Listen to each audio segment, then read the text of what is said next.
இப்ப மூஞ்ச மூடி என்ன பிரயோஜனம் இருக்கு?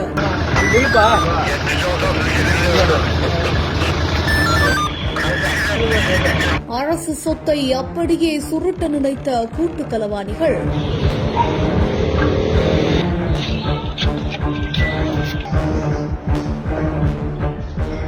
கையும் களவுமாக சிக்கிய பின்னணி என்ன?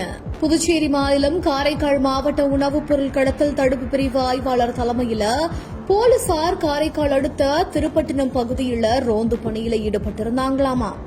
அப்போ சிறிய சரக்கு வாகனம் ஒன்றுல தமிழக பகுதிக்கு கடத்துவதற்காக மூட்டையா 500 கிலோ புதுச்சேரி மாநில அரசோட இலவச அரிசிகளை வைத்திருந்தது தெரிய வந்திருக்குது.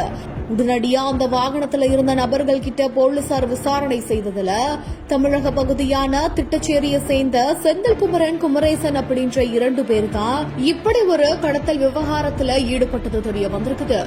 உடனடியா உணவுப் பொருள் கடத்தல் தடுப்பு பிரிவினர் தமிழக பகுதிக்கு கடத்த வைத்திருந்த 500 கிலோ புதுச்சேரி அரசோட இலவச ரேஷன் அரிசிகளை பறிமுதல் செஞ்சு இருவரையுமே கைது செஞ்சிருக்காங்களாம். 10, 11 மற்றும் 12ஆம் வகுப்பு பொதுத் தேர்வில் அதிக மதிப்பெண்கள் பெற்று வெற்றி பெற அனைத்து மாணவர்கள் கையிலும் இருக்க வேண்டிய ஒரே கைட் சுறா கைடு இப்பொழுது விற்பனையில் அனைத்து புத்தக கடைகளிலும் கிடைக்கும்.